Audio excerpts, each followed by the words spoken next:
Good morning everyone, myself Chetna, roll number 2362 and my presentation topic is Laurent's theorem. Statement of the theorem is, let f of z be any analytic in the ring-shaped region between the two concentric circles which are C and C' with the radius respectively r and r' and having a common center E.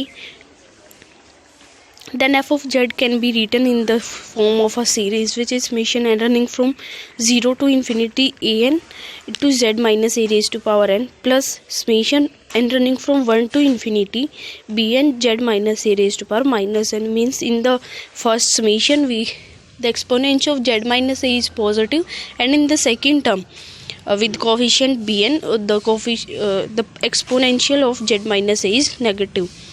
And z is any point of the annulus. Annulus is a part of between the two concentric circles which are C and C'. And in this expression E and Bn are given by this expression. So let's move to the proof. Here in the figure we are given the two concentric circles which are inner circle and outer circle, and in between this the egg-shaped region is the egg-shaped ring is that's a part of annulus. So first we consider f of z in the form which is equals to 1 by 2 pi iota integral over c f of w by w minus z dw minus same quantity. Means जब हम इनका integration करेंगे तो ये f of z के equal ही आता है. So for the proof we consider firstly an identity which is 1 upon w minus z. This can be written in the adding a and minus a in the denominator, and on simplifying we get equation 2. And again we will use the result which is 1 upon 1 minus b, which is 1 minus b raised to power minus 1, and which is equals to summation and running from 0 to infinity b raised to power n, that is b raised to power 0 plus b raised to power 1 plus b raised to power 2 and so on up to infinity. And on simplifying firstly considering its first n terms which are 1 plus b square up to b raised to power n minus 1 plus the left one terms becomes an infinite series with the first term b raised to power n, and the common ratio is r. Common ratio is r which is equals to b here. So the sum of infinite series formula is used here. Yes, this is the result, and we consider identity 2. Using this result in the identity 2 which is in the bracket 1 minus z minus a upon w minus a. Okay, so we get equation 3 in the simplified form 1 upon w minus z equals to 1 upon w minus a, and the expression in the bracket in equation 3. On further simplification we get this expression, and again if we change z and w in this expression 3 or after this expression 3 we get 1 upon z minus w, and in the form of means w and z are interchanged here in the just above relation. So we get equation 3 and 4. Now equation 3 and 4 are multiplied with f of w. Then the expressions are on C and C' circles f of w which are here on the screen 5 and under the equation 5 and equation 6. Now we get the expressions of f of w upon z minus w or w minus z. So we get this equation. Now this series we will consider the boundedness of both the equations 5 and 6. So for this we consider the boundedness of f of w on the contours or on the circles C and C' respectively. Let their bounds be m and m' on C and C'. Also we consider that z minus a modulus is equals to r1. This is the circle where z is any arbitrary point of the annulus. Also as we know that the equations of these circles are w minus a modulus is equals to r and w minus a modulus is equals to r dash of the circle C and C' respectively. And again from the figure we can easily derive the equation 7, or these are the inequalities. Thus, the absolute value of the general term of the series in equation 5, we consider these both the equations 5 and equation 6, and the boundedness of each term, general term of this series, which we consider u and z as a general term.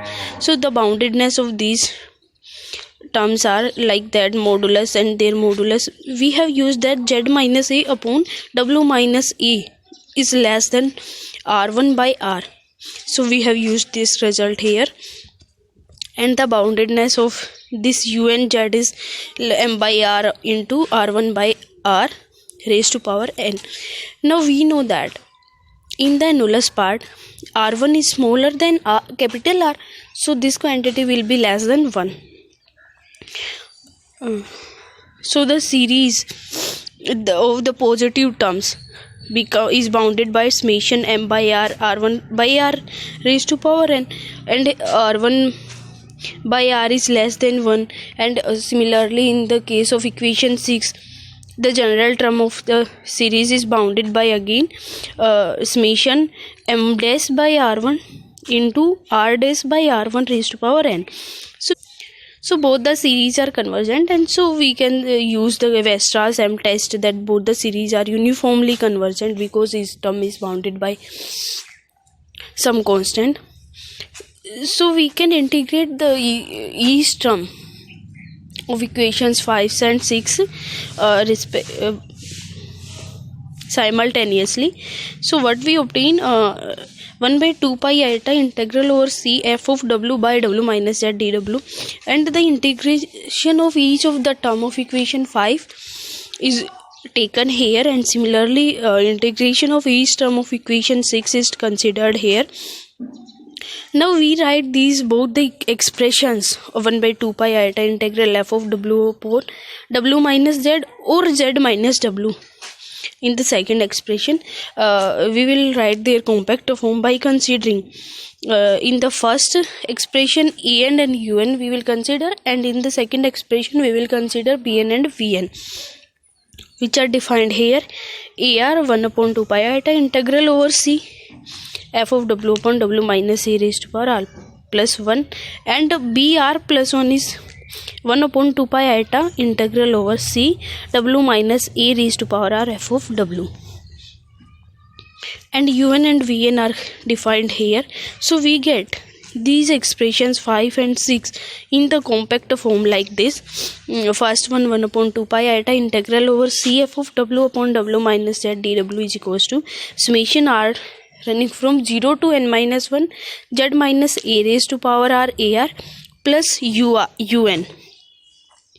And in the sixth expression we get the expression 9 in their compact form. Now adding these expressions 8 and 9, we get f of z is equals to summation r running from 0 to n minus 1 ar z minus a raised to power r plus summation r running from 1 to n br z minus a raised to power minus r plus un and vn are the last terms of both the expressions 5 and 6.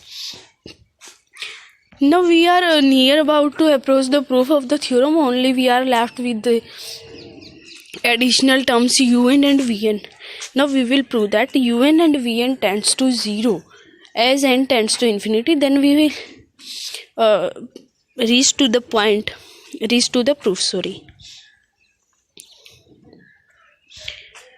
So we will consider here first un modulus, which is equals to mode of 1 upon 2 pi iota, which we have considered un above, and their bounds taking modulus mode of 1 upon 2 pi iota is 1 upon 2 pi, and integral over c again over the contour c z minus a upon w minus a is less than r1 upon r.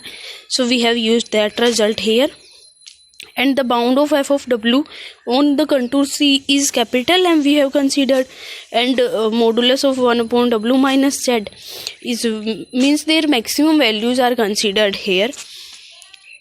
And again on simplifying this we get each un is bounded by capital M upon 1 minus r1 upon r into r1 upon r raised to power n.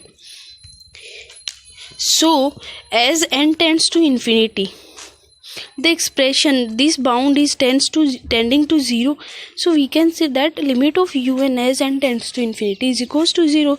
And similarly we can prove that limit of vn as n tends to infinity is also 0.